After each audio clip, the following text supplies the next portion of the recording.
anak-anak, apa kabar? Salam sehat untuk kalian. Kita bertemu kembali pada materi tumbuh dan berkembangnya semangat kebangsaan. Mari belajar. Tujuan pembelajaran kita hari ini adalah menganalisis tumbuh dan berkembangnya semangat kebangsaan. Latar belakang munculnya nasionalisme Indonesia. Faktor dalam negeri atau faktor internal yang melatar belakangi pergerakan nasional yaitu perluasan pendidikan, kegagalan perjuangan di berbagai daerah, rasa senasib sepenanggungan, perkembangan organisasi etnis, kedaerahan dan keagamaan, serta berkembangnya berbagai paham baru. Perluasan pendidikan. Tahun 1901, pemerintah Hindia Belanda menerapkan kebijakan politik etis. Politik etis atau politik balas budi dicetuskan oleh Van Deventer yang disebut sebagai Trias Van Deventer. Terdiri dari irigasi atau pengairan, emigrasi atau transmigrasi, dan edukasi atau pendidikan. Tujuan politik etis yaitu memperbaiki kondisi masyarakat Indonesia.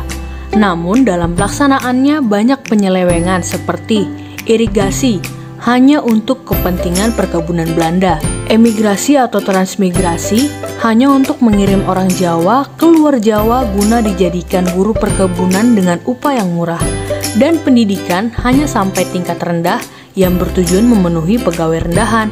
Tetapi segi positifnya pendidikan melahirkan golongan terpelajar yang memiliki kesadaran nasionalisme bangsa Indonesia. Kegagalan perjuangan di berbagai daerah. Salah satu penyebab kegagalan perjuangan adalah perlawanan yang bersifat kedaerahan.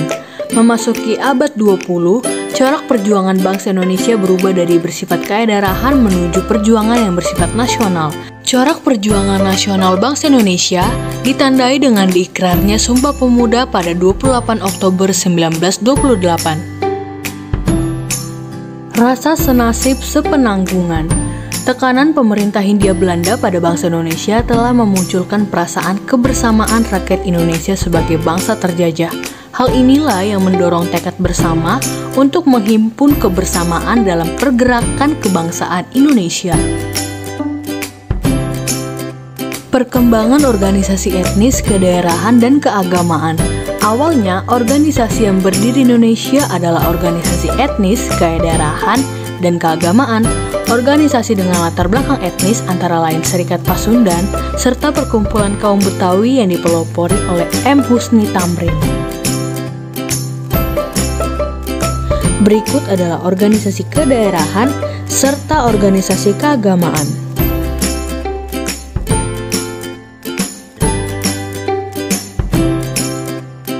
Berkembangnya berbagai paham baru. Paham-paham baru seperti pan-islamisme, nasionalisme, liberalisme, sosialisme, dan demokrasi menjadi salah satu pendorong pergerakan nasional Indonesia. Berbagai paham tersebut mempengaruhi berbagai organisasi pergerakan nasional di Indonesia. Faktor luar negeri atau faktor eksternal yang melatar belakangi pergerakan nasional antara lain kemenangan Jepang atas Rusia pada tahun 1905 dan berkembangnya nasionalisme di berbagai negara. Pada abad ke-20, negara-negara terjajah di Asia dan Afrika menunjukkan perjuangan pergerakan kebangsaan. Contohnya di India, wilayah jajahan Inggris, muncul pergerakan dengan tokohnya Mahatma Gandhi dan Muhammad Ali Jinnah. Di Filipina, Jose Rizal memimpin perlawanan terhadap penjajah Spanyol. Di Tiongkok, muncul Dr. Sun Yat-sen yang terkenal dengan gerakan pembaharuannya. Organisasi Pergerakan Nasional Indonesia. Budi Utomo berdiri tanggal 20 Mei 1908. Pendiri Budi Utomo adalah mahasiswa Sekolah Kedokteran Stovia. Ketua Budi Utomo adalah Dr. Sutomo. Tanggal 20 Mei diperingati sebagai Hari Kebangkitan Nasional yang merupakan hari lahir Budi Utomo, organisasi modern pertama di Indonesia yang menjadi tonggak pergerakan nasional Indonesia. Sarekat Islam. Tahun 1911 berdiri Serikat Dagang Islam atau SDI oleh Kiai Haji Samanhudi dan RM Tirto Adi Suryo di Solo. Tanggal 30 September 1912, SDI berubah menjadi Sarekat Islam agar kegiatan organisasi lebih terbuka ke bidang lain, tidak hanya perdagangan. Tujuan utama pada awalnya adalah melindungi kepentingan pedagang pribumi dari ancaman pedagang Tiongkok. Indische Party. Indische Party adalah partai politik pertama di Indonesia, berdiri tanggal 25 Desember 1912. Pendiri Indische Party yang terkenal dengan sebutan 3 serangkai, yakni E.V. Douwesdekker, R.M. Suwardi Suryaningrat, dan Dr. Cipto Mangunkusumo. Tujuan Indische Party mengembangkan semangat nasionalisme bangsa Indonesia. Keanggotaannya terbuka bagi semua golongan. Perhimpunan Indonesia. Tujuan Perhimpunan Indonesia adalah mencapai Indonesia merdeka, memperoleh suatu pemerintahan Indonesia yang bertanggung jawab kepada seluruh rakyat.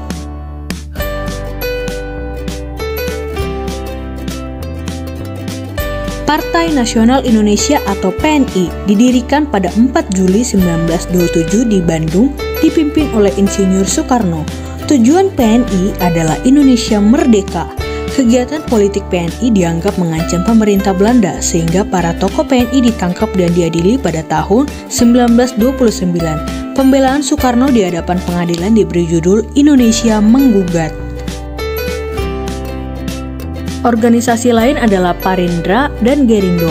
Pada tahun 1936, seorang anggota Volksstraat, Sutarjo, mengajukan petisi menuntut kemerdekaan Indonesia dalam masa 10 tahun, namun ditolak oleh Belanda dengan alasan bangsa Indonesia belum siap untuk merdeka. Pada tahun 1938, dibentuk federasi yang disebut dengan GAPI atau Gabungan Politik Indonesia. Semboyan GAPI adalah Indonesia Berparlemen. Kongres Pemuda. Kongres Pemuda pertama diadakan pada tanggal 30 April hingga 2 Mei 1926 di Jakarta, dihadiri berbagai organisasi pemuda diketuai oleh Muhammad Tabrani. Kongres kedua dilaksanakan pada 27 hingga 28 Oktober 1928, dihadiri oleh perwakilan organisasi pemuda dari seluruh Indonesia, diketuai oleh Sugondo Joyo Puspito. Tanggal 28 Oktober 1928 dibacakanlah keputusan hasil Kongres Pemuda II, yaitu berupa Ikrar Pemuda yang terkenal dengan Sumpah Pemuda. Beberapa keputusan penting Kongres II yaitu Ikrar Sumpah Pemuda tanggal 28 Oktober 1928 menetapkan lagu Indonesia Raya ciptaan W.R. Supratman sebagai lagu kebangsaan Indonesia, menetapkan bendera merah putih sebagai lambang negara Indonesia. Sumpah Pemuda. Kami, putra dan putri Indonesia, mengaku bertumpah darah yang satu, tanah Indonesia. Kami, putra dan putri Indonesia, mengaku berbangsa yang satu, bangsa Indonesia. Kami, putra dan putri Indonesia, menjunjung bahasa persatuan bahasa Indonesia. Pergerakan nasional pada masa pendudukan Jepang. Pada saat kependudukan Indonesia, Jepang melakukan pembagian 3 daerah pemerintahan militer di Indonesia, yakni Pemerintahan Angkatan Darat untuk Sumatera dengan pusat di Bukit Tinggi, Pemerintahan Angkatan Darat untuk Jawa dan Madura dengan pusat di Jakarta, dan Pemerintahan Angkatan Laut untuk daerah Sulawesi, Kalimantan, dan Maluku dengan pusat di Makassar. Berikut adalah peta kedatangan Jepang ke Indonesia.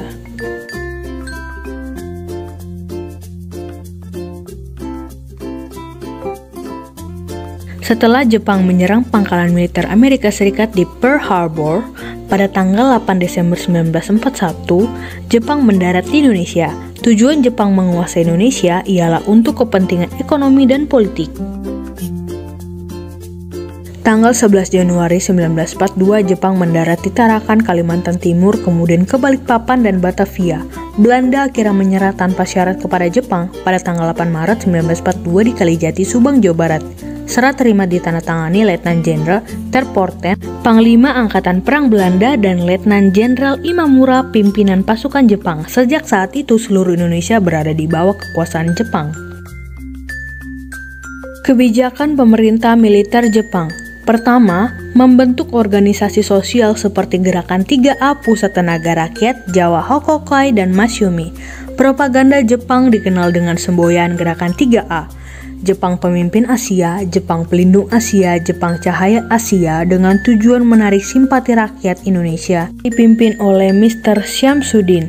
Gerakan 3A digantikan dengan Pusat Tenaga Rakyat atau Putra pada tanggal 1 Maret 1943. Putra dipimpin oleh 4 serangkai yaitu Soekarno, Muhammad Hatta, Kiai Mas Mansur, dan Ki Hajar Dewantara.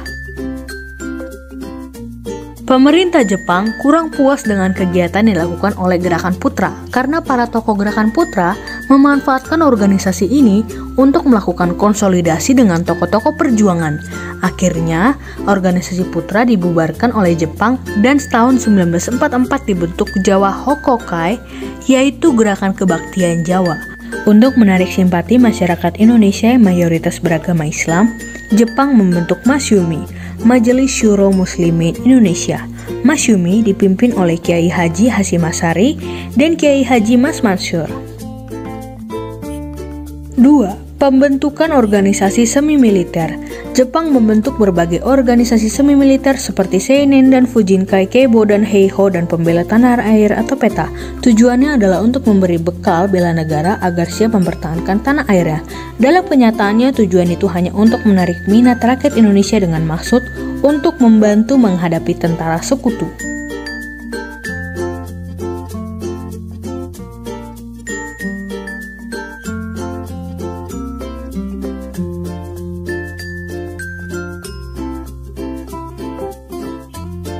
Tiga, penggerahan Romusa. Kerja paksa pada masa kependudukan Jepang dikenal dengan istilah Romusa. Anggota-anggota Romusa dikerahkan oleh Jepang untuk membangun jalan, kubu pertahanan, rel kereta api, jembatan, dan sebagainya. Jumlah Romusa paling besar berasal dari Jawa, yang dikirim keluar Jawa, bahkan sampai ke Malaya, Myanmar, dan Thailand. Romusa merupakan salah satu bukti penderitaan rakyat Indonesia pada masa pendudukan Jepang. 4. Eksploitasi kekayaan alam. Jepang tidak hanya menguras tenaga rakyat Indonesia. Kekayaan alam dan harta benda yang dimiliki Indonesia juga dikeruk untuk keperluan perang Jepang. Usaha perkebunan dan industri harus mendukung keperluan perang, seperti tanaman jarak untuk minyak pelumas. Rakyat wajib menyerahkan bahan pangan besar-besaran kepada Jepang. Sikap kaum pergerakan. Memanfaatkan organisasi bentukan Jepang yaitu Putra sebagai sarana komunikasi dengan rakyat. Dan 2. Gerakan bawah tanah. Gerakan bawah tanah merupakan perjuangan melalui kegiatan yang tidak resmi tanpa sepengetahuan Jepang atau gerakan sembunyi-sembunyi. Kelompok bawah tanah disebut golongan radikal karena mereka tidak mengenal kompromi dengan Jepang. Dan yang ketiga, perlawanan bersenjata yaitu perlawanan rakyat Aceh, perlawanan Singaparna Jawa Barat, perlawanan Indramayu, dan perlawanan PETA di Blitar.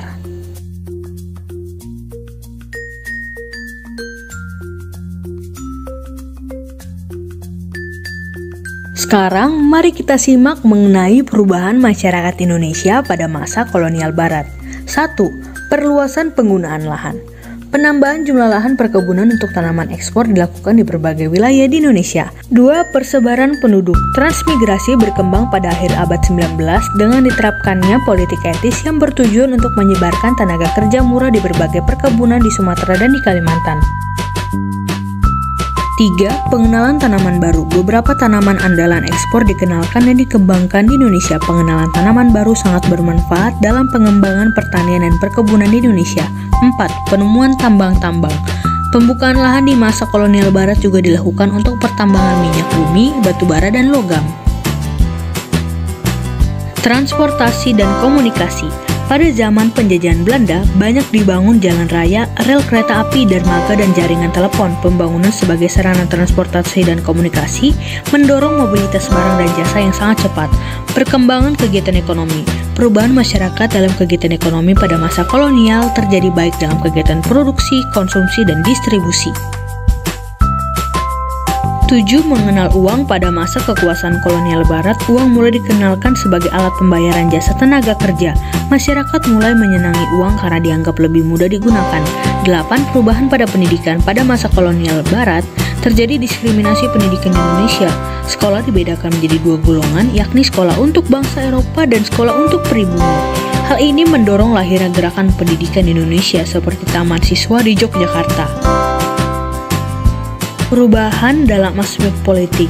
Pada masa kerajaan dikenal raja dan bupati, pada masa kolonial barat dikenal gubernur, jenderal, residen, bupati, dan seterusnya.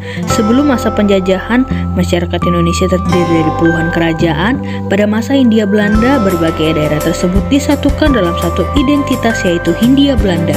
10. Perubahan dalam aspek budaya. Rakyat mengenal teknologi serta seni bangunan gaya Eropa, tarian Eropa seperti dansa, pakaian, bahasa, makanan, dan jenis pekerjaan baru. Perubahan masyarakat pada masa penjajahan Jepang. Yang pertama, eksploitasi kekayaan alam untuk kepentingan perang Jepang. Tanaman jarak dikembangkan sebagai bahan produksi minyak untuk mesin perang. Besarnya angka kematian Romusa atau tenaga kerja paksa. Sulitnya memperoleh bahan pakaian sehingga rakyat memakai pakaian yang terbuat dari benang goni. Kegiatan pendidikan dan pengajaran menurun.